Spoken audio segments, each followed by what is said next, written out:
Let me ask you something real quick. Last summer, what was your electricity bill in July or August?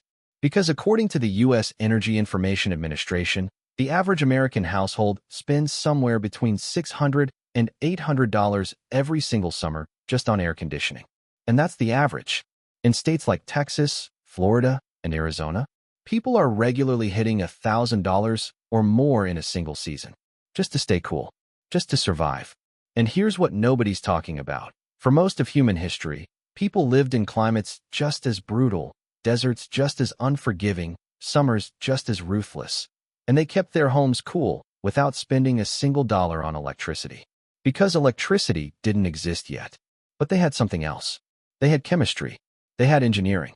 And they had a few secrets that somehow got buried when the air conditioner showed up and we stopped thinking about the problem altogether. Today I'm going to show you what those secrets actually were. I'm going to show you the real science behind why salt and ice were once the most valuable cooling tools a household could own. I'm going to take you inside some of the most brilliant passive cooling systems ever built, systems that could reduce indoor temperatures dramatically, sometimes by nearly 20 degrees Fahrenheit, using nothing but physics and water. And at the end, I'm going to give you something you can actually build at home today that works on the same principles. Something that may help reduce how often you need to run energy-hungry cooling systems. But I'm also going to destroy one of the most popular cooling hacks on the internet right now. Because someone got the chemistry half right, and the internet ran with it, and millions of people are doing it wrong. Stick around for that part, because the real version is actually far more impressive than the fake one. You know that feeling at 2 in the afternoon in mid-July? Fan is on, windows are open, and instead of cool air coming in, it feels like someone left the oven door open across the room. The fan isn't cooling anything. It's just shuffling hot air from one corner to another. You've already had 3 glasses of water. You're sitting completely still trying not to generate any extra body heat. And somewhere in the back of your mind, you're doing the calculation. If I run the AC for 2 more hours, what is that going to cost me by the end of the month? That is not a dramatic scenario. That is a real Tuesday in July for tens of millions of people across this country. And here's what I find fascinating. People were solving this exact problem thousands of years ago. In places where summer temperatures regularly hit 110, 115 degrees Fahrenheit. In actual deserts. Without a single electrical wire, without a compressor, without refrigerant, without any of it. They didn't just survive those summers. They built cities. They raised families. They slept comfortably at night. So what did they figure out that we forgot? Let's go back to around 500 BC. Ancient Persia, what is now modern-day Iran.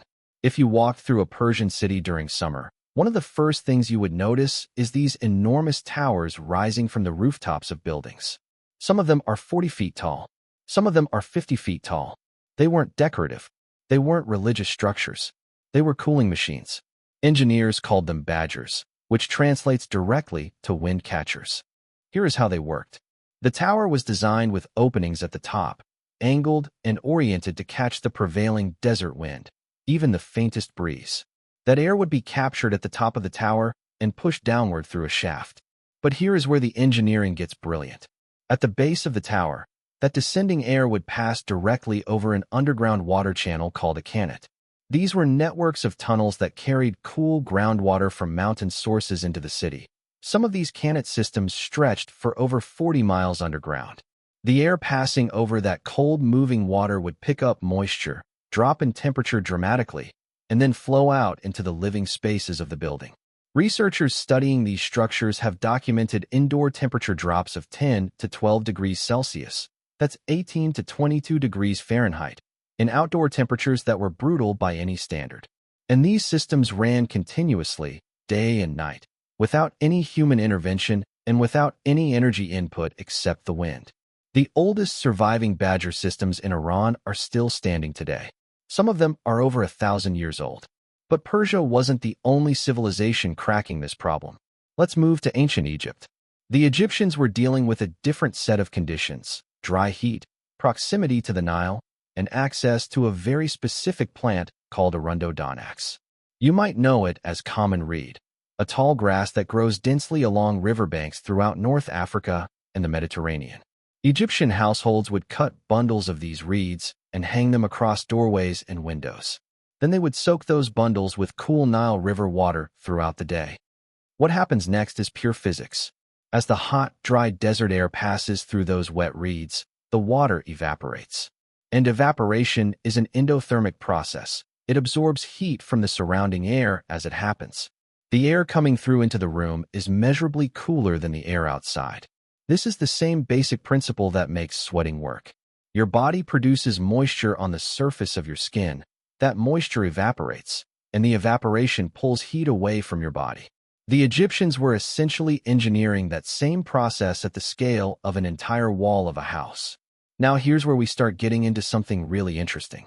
Because all of these ancient systems, the Persian wind catchers and the Egyptian reed curtains, were working with evaporative cooling. They were moving heat out of a space by exploiting the physics of water changing from liquid to vapor. But as civilizations moved into colder climates and developed different technologies, a completely different approach emerged. And it involved something that, if you're watching this from a warm part of the country, probably seems almost absurd. Ice. In the 19th century, before mechanical refrigeration existed, there was an entire industry, a genuinely enormous global industry, built around harvesting natural ice. In New England, in the northern United States, in Norway and Canada, workers would go out onto frozen lakes in January and February with large iron saws and cut blocks of ice out of the surface. These blocks, typically about 12 inches by 12 inches by 20 inches, would be loaded onto horse-drawn sleds, packed in sawdust to slow the melting, transported to ice houses, and stored underground through the winter and into the summer. By summer, that ice would be delivered to homes and businesses. The residential customer would have what was called an icebox, a wooden cabinet lined on the inside with zinc or tin, with insulated walls packed with materials like cork or sawdust, and a compartment at the top where the ice block would sit. Cool air, being denser than warm air, would naturally sink from the ice compartment down into the food storage area below, keeping everything inside at a temperature low enough to slow bacterial growth. The ice delivery man would come every few days to replace the melting block. This was serious infrastructure, serious money, serious logistics. And sitting at the heart of all of this, the reason ice was so valuable, the reason people paid to have it delivered, the reason it could preserve food and cool rooms, was a simple physical fact. Ice absorbs enormous amounts of heat as it melts. Specifically, it takes approximately 334 joules of energy to melt 1 single gram of ice. That energy has to come from somewhere. It comes from the surroundings, which means everything around the ice gets cooler as the ice melts. This is not a trick. This is thermodynamics. Now there's another piece of this cooling puzzle that almost nobody talks about, and it connects directly to the reason those ancient icebox households were able to make their ice last as long as they did. It's the underground cellar. The Earth itself is one of the most effective thermal buffers that exists. At a depth of about 4 to 6 feet underground, soil temperature stabilizes at somewhere between 55 and 60 degrees Fahrenheit, roughly 13 to 15 degrees Celsius, and it stays close to that temperature year-round, regardless of what the weather is doing on the surface. In January, when it's below freezing above ground, it's 55 degrees down there. In August, when it's 100 degrees above ground, it's 55 degrees down there. The ground has so much thermal mass that seasonal temperature swings barely reach it. This is called geothermal insulation, and it's the principle behind why root cellars worked so well. So where does that leave us today? Because I promised you something practical. Here's the honest modern application of everything we've covered. You can build what I call a personal cooling zone, a localized area of cool air, using basic materials that almost everyone has access to. You need a fan, a shallow container or tray, ice, and optionally a damp towel or cloth. Place the tray of ice directly in front of the fan so the airflow passes across the surface of the ice before reaching you. The air picks up coolness from the ice surface, basic heat transfer, and delivers it to your immediate space. If you hang a damp cloth or towel near the fan intake, you add an evaporative cooling effect on top of that. The air passes through the wet fabric, loses some heat to evaporation, picks up the remaining coolness from the ice, and arrives at you measurably cooler than the ambient room temperature. This doesn't cool your entire home. It cools your zone, the area immediately around you. But if you're trying to sleep, or work, or get through a hot afternoon without running a central AC system for 4 hours, a personal cooling zone like this is a legitimate, low-cost, low-energy option. The physics behind it are the same physics the Egyptians were using with their reed curtains 3,000 years ago. We just have fans now. If you want to take it further, if you have a basement or a room on the lower level of your home, spend time in that space during the hottest hours of the day. Ground floors and below-grade spaces benefit from that geothermal buffer. They're naturally several degrees cooler than upper floors where heat rises and accumulates. This costs you nothing except the decision to bring your laptop downstairs. The reason we stopped using all of these methods isn't because they stopped working. The physics didn't change. Evaporation still cools. Ice still absorbs heat. The ground is still 55 degrees 4 feet down.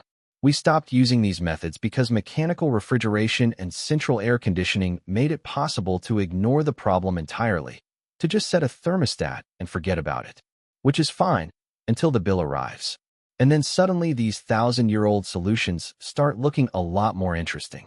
Every ancient culture that lived through brutal summers without modern technology had one thing in common. They understood that cooling isn't about generating cold, it's about moving heat. Heat moves from warmer things to cooler things. Your job is just to give it somewhere to go. Water, airflow, the earth itself, all of them can be that somewhere if you use them right. That's what they knew. That's what got buried. And now you know it too. If you've been dealing with a summer electricity bill that feels completely out of control, drop it in the comments. I'm genuinely curious what people are seeing in different parts of the country.